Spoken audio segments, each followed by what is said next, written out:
belief I think is really strong in the band right now that what we're doing. We're rolling for real. This is the one.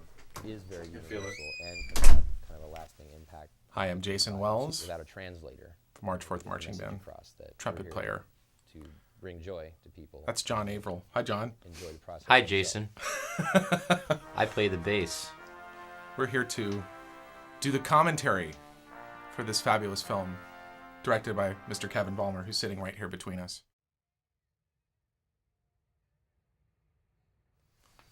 So one of the things I noticed about MarchFourth is the inconsistency of the band configuration. It seems to change from show to show, tour to tour.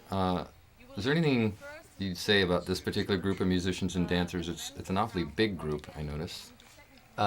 Yeah, we took a lot of people over there, more people than we usually tour with, because I think this whole trip had the feeling of a vacation as opposed to a tour. And MarchFourth has sort of been a kind of band and sort of a social club, and it was hard to say no to people who wanted to go. So instead of taking 5 dancers, we took 10 dancers, and we didn't really need that many. Some of the but it's just it was fun for everybody. But yeah. So what was the nature of the tour? What was the band doing over there? Well, we were hired initially just to participate in a sort of like a series of events that contrasted the musical styles of marching bands.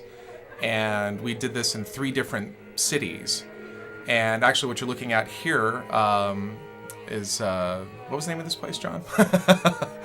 Here with all the castles. Leer. Leer, of course. Here in Leer, for instance, we were one of 3 different musical acts that were taking place in different buildings, and the people were touring around, and like in one room they were listening to a string quartet, in another room this kind of classical percussion group involving a xylophone, and then they'd come into the room that MarchFourth was in and hear MarchFourth. And this was our big introduction, actually, that you're looking at here, where we paraded around the grounds as sort of the kickoff to this event before we went into our building. And then these people were sort of escorted around again to experience all these different styles of music.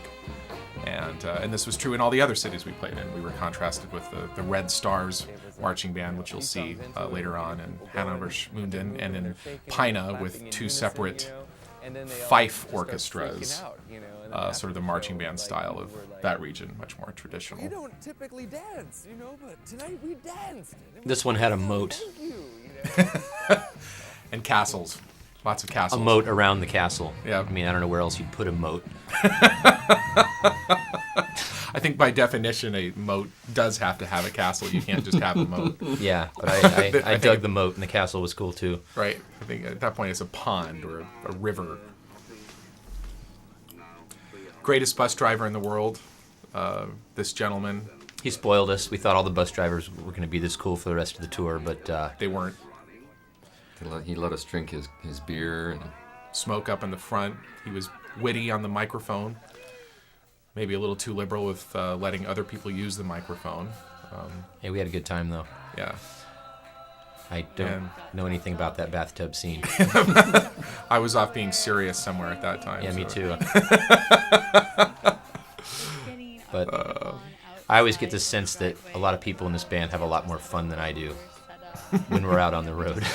Yeah, it's all business for John. It's not true, but He's off signing contracts and, yeah. dealing with the bank accounts and Oh, no, I don't. spreadsheets. No, I don't. Spreadsheets, yes. Bank accounts, no. Right. Keep me away from the money. Hey, that's me. Yeah, I wanted to talk over this as much as possible to distract you from looking at Jason.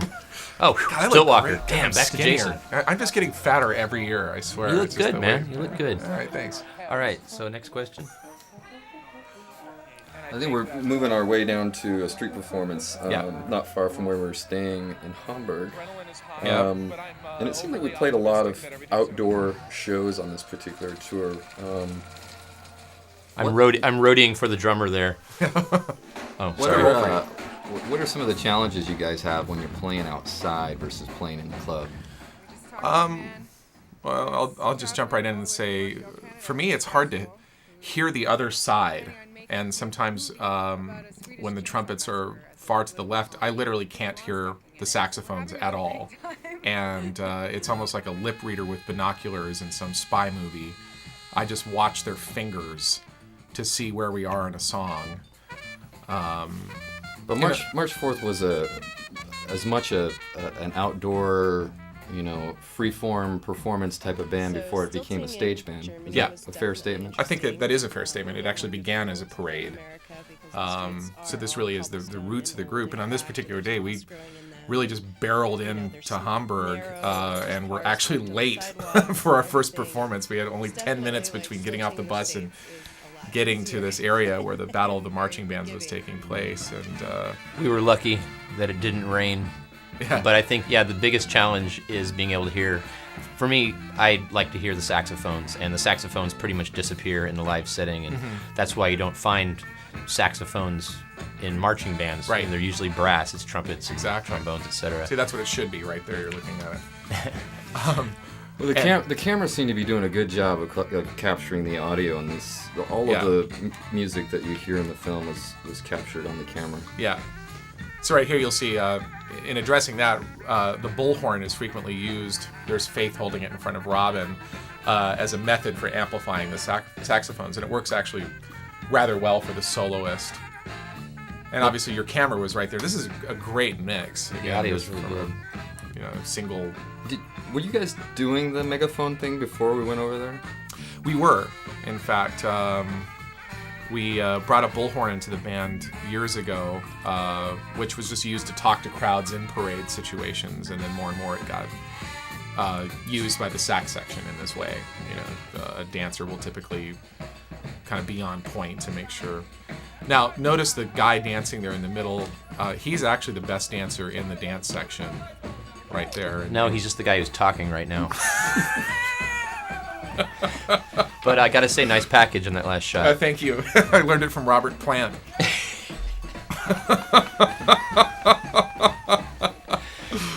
That's all I ever took away from watching The Song Remains the Same. It's just, wow, he's Catholic. All right, what do you got next? Yeah, so we're kind of jumping around here in some of these cuts, moving from show to show. Yeah. So one of our favorite Hamburgian traditions Our friend Richard, Yep. who's going to give us a little bit of a This is the fashion segment. diversionary tour into Yep. the workman's wear of Germany. Yep. Yeah. Richard's a very stylish fellow. He puts very unique combinations of pants and belts and shoes and spats, and even in his daily wear, not just on stage, I think he's one of the more flamboyantly dressed in a very dirty workman kind of way. Yeah. And so this is him talking about his experience of buying the very fashionable workman's clothing, which compared to Carhartt's, this is pretty sweet stuff. And last time we were in Germany, a bunch of the guys who happened to be craftsmen came back with these fancy pants. Yep. And this is Richard talking about the new set of fancy. See? There he is. Well timed, John. That was good. Yeah, thanks. Yeah. You pay me now. Richard's brought a lot to the aesthetic of March 4th, not only through his clothing choices and his influence there, but also through his ability as a welder. Yeah, his drum harnesses. Well, he's been there since the beginning. I Yeah. mean, he was there from day one, and when I asked Richard to be in the band, it was an obvious person to be in the band because he brought so much pizzazz, and and he was also one of the drummers Yeah. from the Lines of Batucada, which most of our drummers were in that group. Right. We before. abducted them. But yeah. But yeah, Richard definitely with the drum harnesses and his famous Ninja Star M4 logo and everything actually has had huge influence over the overall look of the band over the years. Stamp. And This is the organization that paid for us to fly over to Germany. Yep. And this was the big parade that we participated in at night.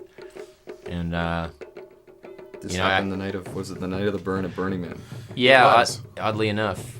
And I felt like we were getting a little dose of Burning Man in Hamburg. Yep. So it's kind of nice because we're usually, I'd been Burning Man the last 13 years. The band's been there several years and Yep. turned down an opportunity to go because of this European trip. Right. I didn't get the impression that there were too many people in the band that were disappointed that they weren't at the festival. No, I think No. John nailed it. He said, the only reason I wouldn't go to Burning Man is if something exceptional happened for March 4th, like a European tour, and bam. And a year later it happened. Exactly.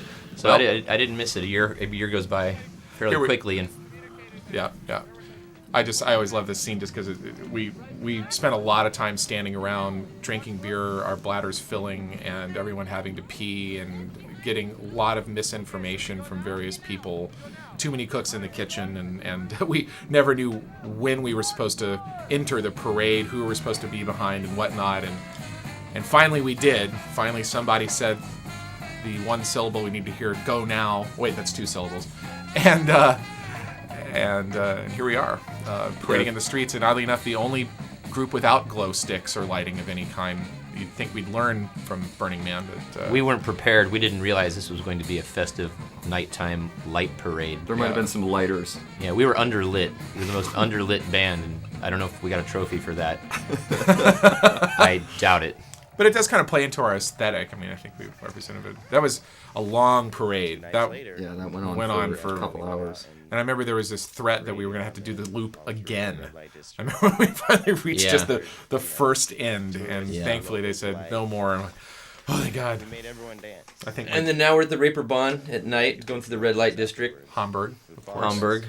This was a really fun night because of the spontaneous gig that came out of it later on at the Prinzen Bar, which I think I saw on your sheet there. Yeah.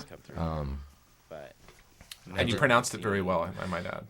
Yeah, just unforgettable experience. Yeah. A couple people in the band connected with this guy, and he had this little bar that was how many? 100 years old? Kept hearing 100. Yeah, it's 100 years old. Yeah, just full of statues and incredible stonework and again, this was not booked at all. This all happened in 24 hours. We went and looked at the place and just had such an amazing vibe. Yeah. And we look at the place. Yeah. And I thought we put on a really good show there. Yeah. Everybody seemed to be really excited to be there, not only in the band, but the people who did come see us, the bar staff. They weren't used to seeing anything like there. As a cameraman, I felt like it was a proper place for March 4th to be playing. Absolutely. Just perfect in every way. Though it was, I think the capacity was, it couldn't have been more than 120 yeah, people. I mean, the band took up half of the room practically, but yeah, just the aesthetic of the place, the vaudevillian aspect of the group, the lighting, the colors. I mean, it was pure magic. And the band played essentially acoustic in the room. I mean, it was really a loud cement. We had some mics for the horns. Yeah, but only a couple. It was just like, we always have to mic the saxophones. So like if there's only one mic available, it goes to the saxes first and foremost, and then we build from there.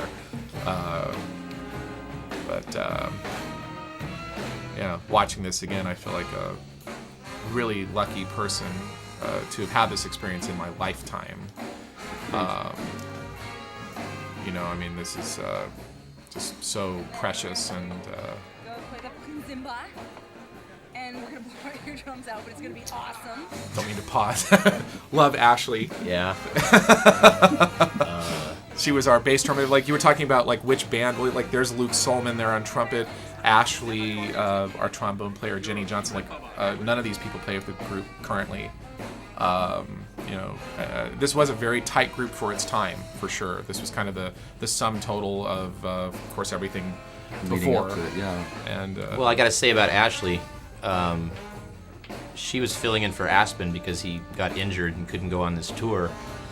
And he'd been our bass drummer for 6-7 years solid. And Ashley, who'd played with us before in the past, has always sort of been in the loop, but hadn't played with us in a few years, basically called her. And she came and it fit in her little 3-week break at school. And it's kind of a miracle we had a bass drummer at all. So we really didn't rehearse with this band before we left very much. Maybe played a show, I don't know. She just jumped in, and for me, like currently this past year, it now being 2011 at the time of this commentary track, I've had a lot of other projects going on and haven't been able to tour. The band, of course, has accelerated its touring by, I'd say, 300% this year. And like for me, I watch this as like, oh, this was such a grand hurrah.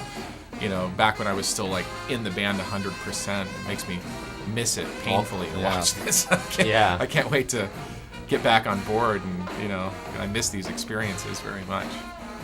We're talking about this, Jason, about how in some ways additionally this show was, I think, rewarding because it kind of smacked of an old approach the band had to really just kind of spur of the moment, spontaneity, embracing those kinds of ideas. Absolutely. I think this is MarchFourth in rogue fashion, just making magic happen, going for it, just fearlessly going through the streets and being spontaneous. Certainly, like when the band tours now, I mean, there are a lot of spontaneous, guerrilla shows that the band still does, but it's definitely more formal than this. I mean, this is really, like, for me, like primal MarchFourth. Right on the fade, you catch that? That was beautiful. Yeah. Thanks. Well done. Thank you. All right. Even though it's not super detailed, it's got such a character though. That's You got Jeremiah. Anything? He's talking about the woodwork. He's a craftsman himself. Well, this little town was just another layer in the saga that was this 8-day tour. Yeah. This is an untouched old medieval German town that was the destination for one of our engagements to play with one of the German marching bands. Yep. The Red Stars. Yeah, they were called the Red Stars, and they were not loved by their community the way that we seem to be appreciated by ours back home. Apparently they're, well, I don't know if you see footage, but their band leader was this very old, very strict looking German. There he is. Yeah. And Frederick was his name. he took them out on the street every single weekend. They would parade. Now, this is a very small town, so and all their material is basically all covers of mostly bad 80s American rock band hits, Right. like the Final Countdown, Right. I think, Go and Band. Eye of the Tiger. Yeah. So Louis- anyway, we had that's to do Louis Louis. with them, I mean, they're wasn't it? doing Yeah. stuff you'd expect a quote-unquote marching band to do. So Right. I felt funny going over there to begin with, thinking, well, we're not really an American marching band at all. We're our own little freaky thing. Yeah. And I hope they don't hire us to come over here to Germany thinking that we're going to show them something about American marching band tradition, because Right. we don't know what the hell we're doing. We're Yeah. a party that We- took off. We you know? don't do marching band tradition So in they America at all. yeah, right? so they're very regimented, and they're Yeah. playing these cover songs, and it's just brass and drums. Exactly. And which is what you'd expect from marching bands here. And so, it was very interesting. One of the cooler moments of the tour was when Jason taught them one of our songs, and I think we played Louie with them We or played something. Louie Louie, Yeah, that was exactly it. we would never. We don't do covers to begin with, much less standard marching band fare like Louie. So, but. Anyway, so we did one rehearsal with them at their space, and then we went and marched down the street with them. But it was interesting to think that they get booed by their town, Right. because they usually go out on every weekend and play the same cover songs Yeah. in the same downtown area. And Well, you touched on something that I find interesting. Do you think there's something in the interpretation of beat and rhythm that is inherent in the way MarchFourth plays music that was appealing to them, or grabbed them, or moved them? I'd say that. I'll hit this really quick because it's a race. Who breathed first? Okay. I feel like MarchFourth's beats are definitely more like in line with what's going on even in electronic music, and certainly like with the song that we taught them, Crack House. It has this more kind of like this more animal savageness to it, where like they're still going, like John just said, Louie.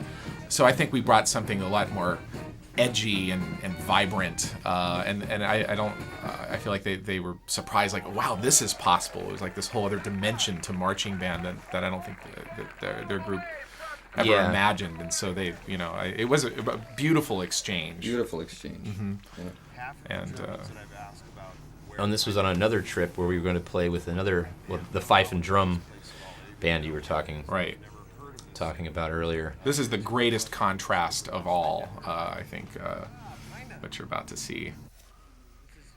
Yeah, we played in a gymnasium, but it was packed. People came out. It was a Sunday afternoon. It was just kind of bizarre, and I think we played a couple songs.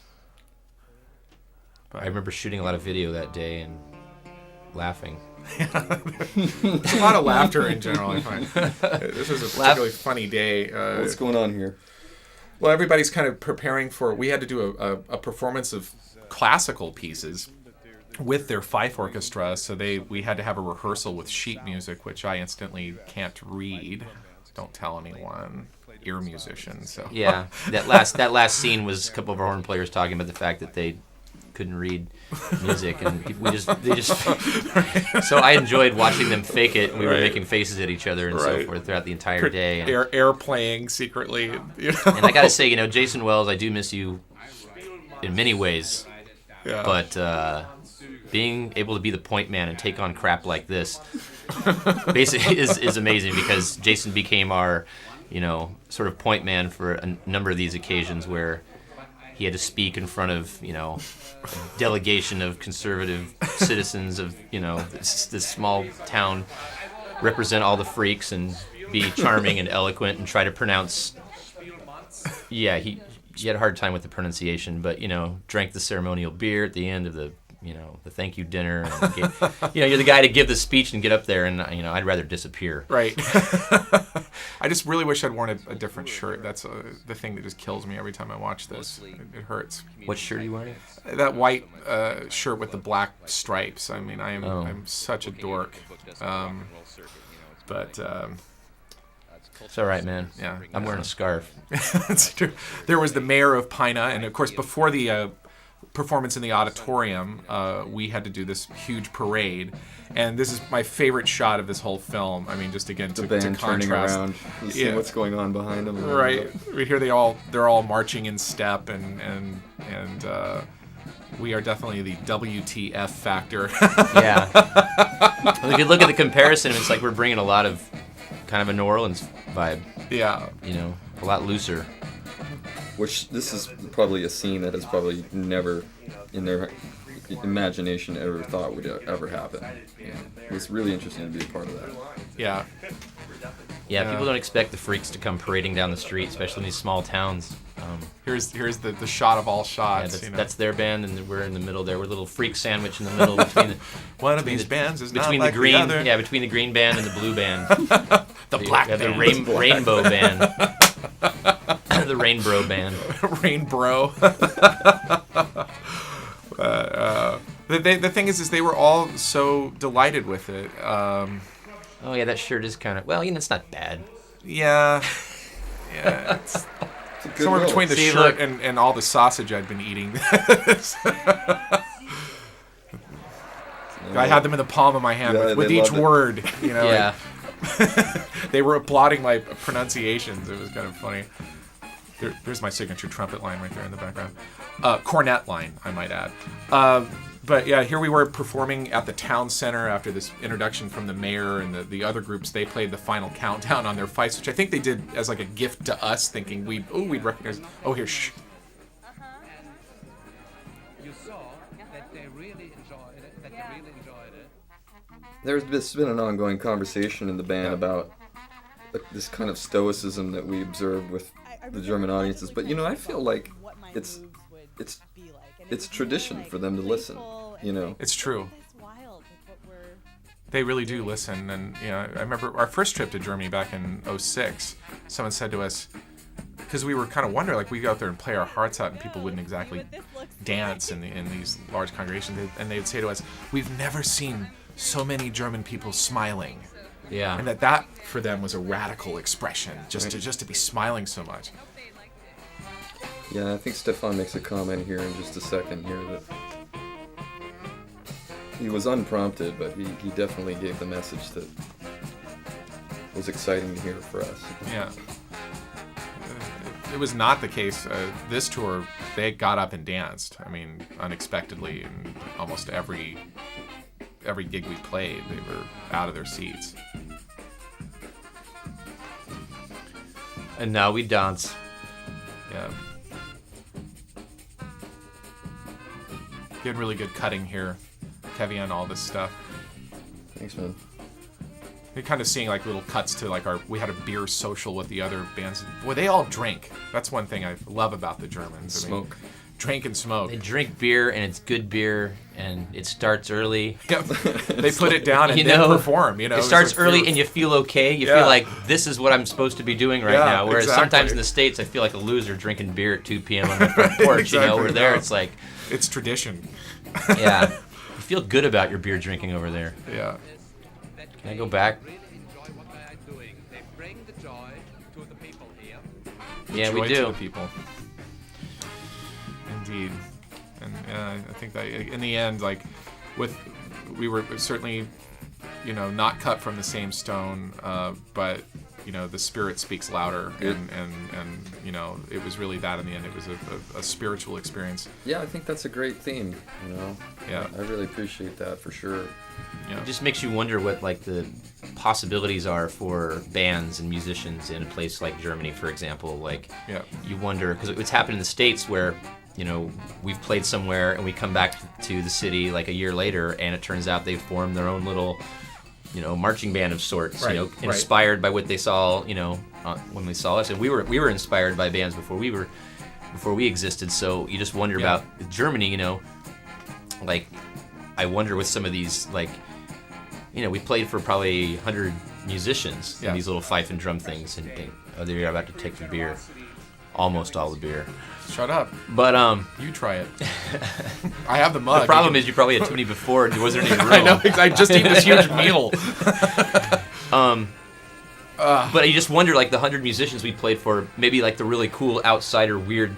Yeah. Fife player and the snare drum player and a tuba player got together. Maybe Right. they put something that's a little more freaky together. So maybe next time we go back and they've got this interesting band. But then you Yeah. wonder, like, are there venues that would book them Right. in this little strange configuration? And I don't even know what the Who club knows? scene is like. And a lot of these places we played were like small kind of cultural anomalies, Right. as opposed to being like what we call markets in the U.S., where you consider a city to be a market. And, Sure. Who knows? I mean, you know, I think it is all a domino effect. Like you said, we're our own domino in things that have come before us, and you know, I mean, certainly the Red Star Marching Band back in Hannoversch Muenden, you know, when it was all over, they wanted to keep playing Crack House. They're like, can we still play it? Yeah. You know, I think we played. That's the only time we played the song twice in the same set, because there's one more time. Didn't we play Crack House twice? Yeah, So we had so a much number fun. of times. Well, anyway. but yeah, I mean, So what's it going to take to develop the band as an act that can do this internationally? I mean, there's definitely interest within the band. It seemed like they actually performed extremely well under money. It's about money. weird circumstances. I mean, if there's Jinx. money to get us there, and you know, we don't have to Sustain it. pay to go over there, then Yeah. there's You'll not need- going to be a problem Right. fielding a band to go over there. In fact, the problem will be probably the one we faced with this tour, was like Who do, we have to turn people away. who can go and who can't go. And Right. I think it'd be incredible. I mean, you know, we've tackled this region twice now, and when I think about the possibilities of March 4th for the future, you know, touring Asia, you know, even even staying in near Europe, March 4th touring Russia. But we have to fade out. These are March 4th. I'm Jason Wells. I'm John Averill. And I'm Kevin Balmer. It's been a pleasure. Thanks for watching.